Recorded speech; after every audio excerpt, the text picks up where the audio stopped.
Hello students, welcome to study valley. मैं हूं भाग्यश्री और आज हम पढ़ने जा रहे हैं 8th स्टैंडर्ड की 7th chapter that is reaching the age of adolescence. ठीक है, तो ये चैप्टर हमने पहले 2 पार्ट में कवर किया है, तो आप पहले 2 पार्ट देख लीजिए। अगर आपको ये पार्ट आपको वैसे तो समझ में नहीं आएगा, बट ये थोड़ा डिफरेंट टॉपिक है, शायद समझ में आ जाए, बट ये चैप्टर पूरा समझ में आने के लिए आपको पहले 2 पार्ट देखना ज़रूरी है। तो पहले please go and check it out, right.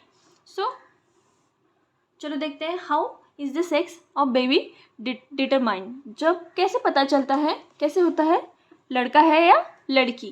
ठीक है, इनसाइड द फर्टिलाइज एग और zygote is instruction for the determining the sex of the baby. The instruction is present at the thread like structure called chromosomes. Instruction क्या होते हैं, कहाँ present होते हैं, chromosomes में। तो कितने पेयर होते हैं, 23 पेयर्स होते हैं, दैट इज 22 नॉर्मल एंड जो 23rd पेयर होती है वो क्या होती है, हमारा सेक्स डिटरमाइनिंग पेयर होती है, that is sex chromosomes. That is 2 sex chromosomes होते हैं, एक्स एंड वाई, राइट। जो एक्स एक्स जो है वो कहाँ होती है, फीमेल में प्रेजेंट होती है, और एक्स वाई जो है वो मेल में प्रेजेंट होती है। एक्स एक्स अगर गमेट्स आ गए पास, मतलब क्रोमोसोम्स आ गए, x from male and x from female, तो क्या होती है, फीमेल प्रोड्यूस होती है, मतलब बेबी गर्ल होती है। बट अगर X from female and Y from male अगर आता है तो क्या होता है, बॉय, बेबी बॉय प्रोड्यूस होता है। ठीक है, तो चलो हम पढ़ते हैं thread like structure called chromosomes. ठीक है, in fertilise egg recall chapter 8 that chromosomes are present inside the nucleus of the cell. Chromosomes कहाँ प्रेजेंट होते हैं, nucleus of the cell, cell के न्यूक्लियस में प्रेजेंट होते हैं। जो 2 सेल्स होते हैं ना, स्पर्म में एक सेल होता है और एक सेल कहाँ होता है, ओवरी में, ओवा में, दैट इज एग में। ठीक है, सो ये सेल्स में प्रेजेंट न्यूक्लियस जो पेयर होते हैं वो 23rd पेयर जो है वो डिटरमाइन करती है कि बेबी का ये क्या होगा, मतलब बेबी का सेक्स क्या होगा, बॉय होगा कि गर्ल होगा। ठीक है, 2 chromosomes out of this are sex chromosomes. ठीक है, named X and Y. A female has 2 chromosomes, 2 X chromosomes, while male has X chromosome, 1 X chromosome and 1 Y chromosome. मतलब फीमेल में क्या होती है, एक पेयर होती है एक्स क्रोमोसोम्स की, एक्स एक्स। ठीक है, 2 क्रोमोसोम्स होते हैं, 2 क्या होते हैं, x chromosomes, that is x x. और मेल में क्या होती है, एक एक्स होता है, एक वाई होता है, that is X Y chromosomes होते हैं। ठीक है, okay. Then the fertilize egg always have X chromosomes but the sperm have 2 sperms of 2 kinds. मतलब 2 टाइप के स्पर्म्स होते हैं। एग्स क्या होता है, एक टाइप का होता है, उसमें क्या होता है, एक्स क्रोमोसोम होता है। बट फीमेल में क्या है, मेल में क्या है, 2 टाइप के स्पर्म होते हैं, दैट इज एक जो होता है वो एक्स स्पर्म होता है, दूसरा जो होता है वो वाई स्पर्म होता है। ठीक है, one kind has X chromosome and other kind has Y chromosome, मैंने अभी बताया। ठीक है, सी द फिगर, यहाँ पे एक फिगर गिवन है, देखो। ठीक है, ये क्या है, वाई क्रोमोसोम है, ये दोनों भी स्पर्म है। ठीक है, मेल से आए हुए ये जो दोनों है, 2 अलग अलग स्पर्म है, 2 टाइप के स्पर्म होते हैं, एक एक्स होता है, एक वाई होता है। ठीक है, दोनों अलग अलग स्पर्म है। जो फीमेल से है वो ये क्या है, ओवरी से आया है एग्स। ठीक है, दोनों एक्स ही है, क्योंकि एक्स जो है वो हमेशा एक ही टाइप का होता है, दैट इज एक्स। ठीक है, सो जो वाई क्रोमोसोम अगर एक्स के साथ वाई फ्यूज हो गया तो क्या प्रोड्यूस होता है, बॉय। ठीक है, अगर एक्स के साथ एक्स फ्यूज हो गया तो क्या प्रोड्यूस होती है, गर्ल। ठीक है, ठीक। When the sperm contain X chromosome, fertilize the eggs and the zygote would have 2 X chromosomes and develop female child. अगर X X के साथ फ्यूज हो गया तो क्या होती है, फीमेल डेवलप होती है। बट X Y के साथ प्रोड्यूस हो गया तो क्या होता है, मेल चाइल्ड प्रोड्यूस होता है, हमने अभी पढ़ा। ठीक है, नेक्स्ट देखते हैं। Now you know that sex chromosomes of father determine the sex of unborn baby. अब हमको पता चला जो फादर से सेक्स क्रोमोसोम आते हैं वही डिटरमाइन करते हैं बेबी बॉय होगा कि बेबी गर्ल होगी, राइट। पहले के ज़माने में ना सब औरतों को ये दोष दिया करते थे कि हाँ लड़की की वजह से हुआ है, बट ऐसा कुछ नहीं है। लड़कियों से ऐसा नहीं होता है। ये जो है दोनों क्रोमोसोम्स मेल में प्रेजेंट होते हैं, सो मेल क्रोमोसोम ही डिसाइड करता है कि अनबॉर्न बेबी का सेक्स क्या होगा, दैट इज मेल होगी कि फीमेल होगी, right. So the belief that mother is responsible for the sex of her baby completely wrong, and to blame her for this totally is unjustified. मैंने अभी बताया hormones other than sex hormone, हम बाकी के hormones पढ़ेंगे sex hormone के बजाय अलावा, ठीक है. The hormone secreted by pituitary gland stimulate testis, ठीक है, and ovaries to produce their hormones. You already learned that the pituitary gland is an endocrine gland, is attached to the brain. Pituitary gland क्या होता है? endocrine gland जो है वो कहाँ attach होती है? ब्रेन से अटैच्ड होती है. Apart from the pituitary gland the testis and ovaries there are other endocrine glands in the body such as thyroid gland, pancreas gland and adrenal glands. Pituitary gland कहाँ होती है? Brain में होती है यहाँ पे, ठीक है, यहाँ पे गिवन है. थायराइड ग्लैंड कहाँ होती है? गले में होती है, थ्रोट में, ठीक है, थायराइड ग्लैंड. एड्रेनल ग्लैंड जो है वो पेट में होती है. पैनक्रियास जो है वो भी हमारे पेट में होती है. Position of ovary in female, ये ओवरी की पोजीशन है फीमेल में गिवन है. यहाँ पे क्या होती है? ओवरी होती है. और टेस्टिस की पोजीशन है मेल में गिवन है, ठीक है. ये मेल में जो है वो टेस्टिस, वो दोनों एक ही फिगर में दिखाया गया है यहाँ पे, लेकिन फीमेल में जो है वो ओवरी की पोजीशन यहाँ पे होती है और टेस्टिस मेल में पोजीशन यहाँ पे होती है, ठीक है. Next, Bujo and Paheli had once visited their aunt who was a doctor and remembered that boy named Kaka had a very big bulging throat. Their aunt had told them that Kaka suffering from goiter, that is disease of thyroid gland. Kaka's thyroid gland was not producing hormone thyroxine. जो gland होती है thyroid gland जो होती है वो thyroxine produce करती है. उस वजह से हमारे वॉइस जो है वो पिच उसके डीपनेस जो है वो डिसाइड होती है, ठीक है. जो अगर वॉइस की प्रॉब्लम हो किसी को तो क्या है? थायरॉइड ग्लैंड में उनकी प्रॉब्लम है. थायरॉइड जो है वो उनका थायरोक्सिन हार्मोन जो है वो सही से रिलीज नहीं हो रहा है, ठीक है. Their aunt also told them that their uncle was suffering from diabetes because his pancreas was not producing hormone insulin. pancreas जो है वो इंसुलिन, हमने ना डायबिटीज़ पढ़ा था, एक मिनट कहाँ पढ़ा था हमने, नहीं एक्चुअली 8th स्टैंडर्ड में ही, ठीक है, डिसीजेस में पढ़ा था, ठीक है. सो इंसुलिन जो हार्मोन होता है वो डायबिटीज़ के लिए रिस्पॉन्सिबल होता है. डायबिटीज़ अगर इंसुलिन हार्मोन सही से प्रोड्यूस नहीं होता हो बॉडी में पैनक्रियास के थ्रू, अगर इंसुलिन सही से सिक्रेट नहीं हुआ तो वो शुगर लेवल कंट्रोल नहीं कर पाता है बॉडी की, तो दिस लीड्स टू डायबिटीज़. सो यहाँ पे क्या गिवन है? आंट जो है वो बता रही है कि अंकल को डायबिटीज़ भी है क्योंकि उनकी पैनक्रियास जो है वो हार्मोन इंसुलिन सही से प्रोड्यूस नहीं कर पा रही, मतलब सफिशिएंट क्वांटिटी में प्रोड्यूस नहीं कर पा रही.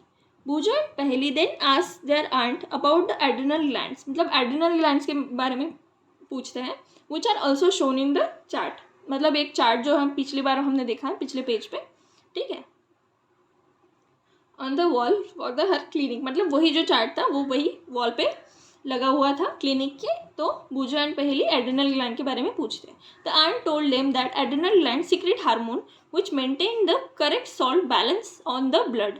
एड्रेनल ग्लैंड क्या है?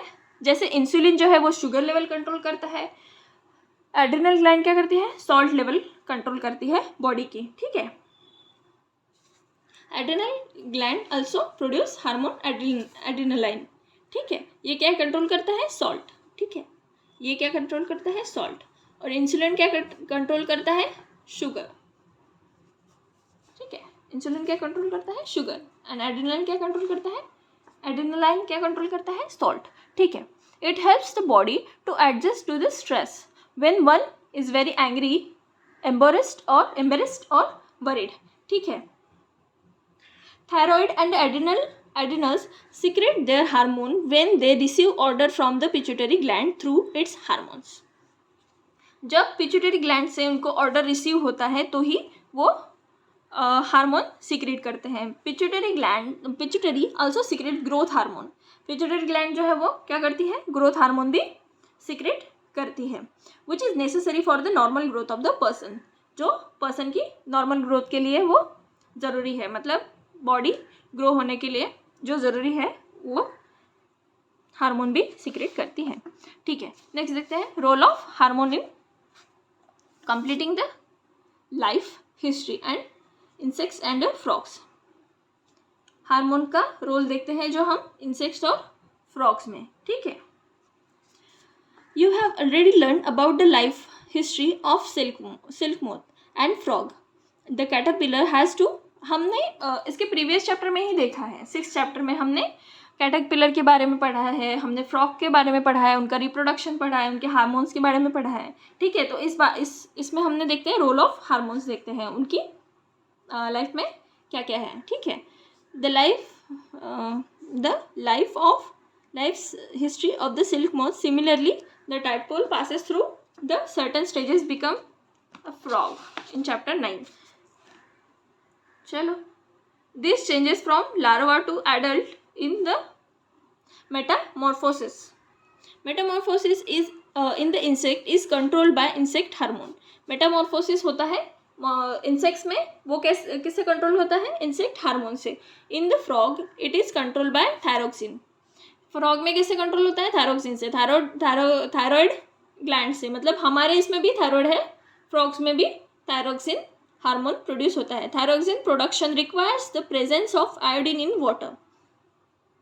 वाटर में जो आयोडीन है उसका प्रेजेंस रिक्वायर है, किसके लिए? इसीलिए हमने ज़्यादातर पाया गया है कि ये जो है, मतलब फ्रॉग्स जो है वो कहाँ पाए जाते हैं? वो वाटर में पाए जाते हैं, लेक्स में, पॉन्ड्स में, क्योंकि उनको आयोडीन की ज़रूरत पड़ती है जो वाटर में प्रेजेंट है। If the water in which the tadpoles are grown does not contain sufficient iodine, the tadpoles cannot become adult. जो tadpoles है, मतलब फ्रॉग के जो छोटे छोटे बच्चे हैं, अगर सफिशिएंट मात्रा में उनको आयोडीन नहीं मिला तो क्या होता है? वो बड़े नहीं हो पाते, मतलब वो एडल्ट नहीं बन पाते। नेक्स्ट देखते हैं हम reproductive health. The physical and mental well being of an individual is regarded as an individual's health. ठीक है, to keep the body healthy every human being at any age needs to have a balance diet. हमको balance diet लेने की ज़रूरत है physical and mental health के लिए, हमारे वेल बीइंग के लिए। The person must also observe personal hygiene, undertaken adequate physical exercise. ठीक है, ये हमने इसके पहले भी पढ़ा है। मतलब जो हम डिसीजेज से बचने के लिए भी हमको physical exercise, adequate diet, nutritions, balance diet, ये सब चीज़ें की ज़रूरत होती है। उसी वजह से मतलब रिप्रोडक्टिव हेल्थ के लिए भी हमारी जो है फिजिकल एक्सरसाइज, बैलेंस डाइट, ये सब चीज़ें ज़रूरी है। इसलिए बच्चे ना बहुत ज़्यादा खेलते हैं, बहुत ज़्यादा टीनेज में भी खेलना कूदना, ये सब चीज़ें बहुत पेरेंट्स उनके करवाते हैं उनसे। तो ये किससे होता है? ये हमारी बॉडी के लिए ये अच्छा होता है। ठीक है, during the adolescence however this becomes even more essential as the body is growing. Body जब ग्रो करती है तो बच्चे ज़्यादा, आपने देखा होगा तो बच्चे जब छोटे होते हैं तो कम खाते हैं, मम्मी उनके पीछे घूमती है खाना लेके, लेकिन जब खेलने कूदने लगते हैं तो अपने आप ही खाना खाने लगते हैं, क्योंकि उनकी बॉडी क्या होती है? ग्रोइंग स्टेज में आती है, उनकी बॉडी डेवलप होने लगती है, तो उनकी नीड्स भी बढ़ जाती है। बॉडी की जो भूख लगती है वो ज़्यादा लगती है, तो इसीलिए फूड इसेंशियल हो जाता है उनके लिए। Nutrition needs of the adolescence. Nutrition needs क्या है एडोलसेंस की, ये हम देखेंगे। ठीक है, adolescence is the stage of rapid growth and development, hence the diet for an adolescence has to be carefully planned. जो बच्चों का खाना होता है वो केयरफुली प्लान्ड होना चाहिए। You have already learn that balance diet is, what is balance diet? Balance diet क्या होता है? मतलब कार्बोहाइड्रेट्स, विटामिन्स, प्रोटीन्स जो है वो सारी चीज़ें हमारी बॉडी में आनी चाहिए। मतलब बोलते हैं ना, वेजिटेबल्स लेना, ग्रीन वेजिटेबल्स खाना, लीफी वेजिटेबल्स खाना, फ्रूट्स खाना, मिल्क पीना, ये सब चीज़ें क्या है? ज़रूरी है, हमारी मम्मी हमको देती है ना ये सब चीज़ें। तो ये क्या है? एक बैलेंस डाइट है, प्रॉपर डाइट है। Recall that the balance diet means that the meals include proteins, carbohydrates, fats, vitamins in the requisite proportion. Our Indian meal of roti, rice, dal, vegetables is balance meal. हमारा जो Indian food है वो already balance meal है, क्योंकि दाल में क्या होता है? प्रोटीन होता है। वेजिटेबल्स में क्या होता है? विटामिन्स होते हैं, मिनरल्स होते हैं। रोटी में क्या होता है? कार्ब्स होते हैं, फैट्स, राइस में क्या होता है, फैट्स होता है। तो ये सब चीज़ें हमारी बॉडी में इंडियन मिल्क के थ्रू हमारी बॉडी में वो ऑलरेडी जाती है। Milk is balance food in itself. Milk जो है वो बैलेंस फूड है क्योंकि उसमें विटामिन भी है, प्रोटीन भी है, फैट्स भी है, ठीक है। Fruit is provided also provide nourishment for the infant. Mother's milk provide all the nourishment that they needed. पहले मतलब माँ का दूध पिलाना ही बच्चों को ज़रूरी होता है जब तक माँ का दूध होता है, ठीक है, क्योंकि उसमें सारे नरिशमेंट ऑलरेडी होते हैं। Iron builds blood and iron rich foods such as leafy vegetable, jaggery, meat, citrus, Indian gooseberries, that is amla, are good for the adolescents। ये सब चीज़ें क्या होते हैं, आयरन बिल्डिंग ब्लड क्या होती है, आयरन रिच फूड क्या होते हैं, ज़रूरी होते हैं एडोलसेंट्स के लिए, क्योंकि उसमें उससे ब्लड ग्रोथ होता है हमारा, मतलब बॉडी में जैगरी, जैसे जैगरी से होता है, मीट से होता है, साइट्रस फ्रूट्स जो होते हैं उससे होता है, आंवला जो होता है उसमें क्या है, विटामिन सी होता है आंवला में। तो ये सब चीज़ें क्या होती है, आयरन बिल्ड करती है बॉडी में। तो आयरन बिल्ड की वजह से हमारा हीमोग्लोबिन अच्छा रहता है, हीमोग्लोबिन सही रहता है, ठीक है। Check the items for lunch and dinner in your meal. Is the meal balanced and nutritious? Does it include cereals which gives energy and milk, meat, nuts, pulses which provide protein and growth? हाँ, हमको check करने के लिए बोला गया है यहाँ पे। Also does it include fats, sugar that gives energy? What about fruits and vegetable which are protective foods? Chips, packed food और टाइम स्नैक्स, जो हम ये स्नैक्स खाते हैं ये हमको रिप्लेस करने चाहिए एडिक्वेट न्यूट्रिशंस वैल्यू से। मतलब फ्रूट्स, ये जो चिप्स हैं, ये सारे पैक फूड हैं, ये जो हम खाते हैं इससे हमको रिप्लेस करना चाहिए फ्रूट्स से, ठीक है। हमको इसके बजाय क्या खाना चाहिए, फ्रूट्स खाना चाहिए, मिल्क पीना चाहिए, या फिर जो हेल्दी चीज़ें हैं वो खानी चाहिए। These are all unhealthy things. यहाँ पे गिवन है कुछ healthy things, meat, vegetables, milk and eggs, fruits, ठीक है, ग्रेन्स। पर्सनल हाइजीन, अब हम पढ़ेंगे पर्सनल हाइजीन के बारे में। Everyone should have a bath at least once every day. दिन में एक बार नहाना चाहिए, ये तो हमको घर वाले भी बताते हैं, ठीक है। Everyone should have bath at least once every day. It is more necessary for teenager because the increasing activity of sweat glands sometimes makes body smelly. तो स्वेट ग्लैंड्स की एक्टिविटी से क्या होता है, बॉडी स्मेली हो जाने लगती है, ठीक है। All the parts of body should be washed clean every day. सारे बॉडी पार्ट्स जो है वो वॉश करने चाहिए, क्लीन करने चाहिए every day. Cleanliness is not maintained, there are the chances of catching bacterial infection. अगर क्लीनलीनेस मेंटेन नहीं की जाती है तो क्या होता है, बैक्टीरियल इन्फेक्शन के चांसेस बढ़ जाते हैं। Girls should take care special care of cleanliness during the time of menstrual flow. Girls के क्या है, मेंस्ट्रुअल फ्लो के ड्यूरिंग जो है वो क्लीनलीनेस का ज़्यादा ध्यान रखना चाहिए। They should keep track of their menstrual cycle and be prepared for the onset of menstruation, ठीक है। Use sanitary napkins and clean homemade pads. Sanitary napkin ही यूज़ करना चाहिए या फिर होममेड पैड्स जो कि अच्छे हो, कंप्लीटली हाइजीन हो, ठीक है। Change pad every after 4 to 5 hours as per requirement. मतलब रिक्वायरमेंट के हिसाब से पैड्स जो है वो एवरी 4 to 5 hours में चेंज कर लेना चाहिए। Physical exercise, walking and playing in the fresh air keeps body fit and healthy. All young boys and girls should take walk, exercise, play outdoor games. क्या होता है, outdoor games boys and girls को क्या करने चाहिए, खेलने चाहिए, fresh air लेनी चाहिए, वॉक के लिए जाना चाहिए सुबह, अर्ली इन द मॉर्निंग या फिर शाम को, ठीक है, फ्रेश एयर में।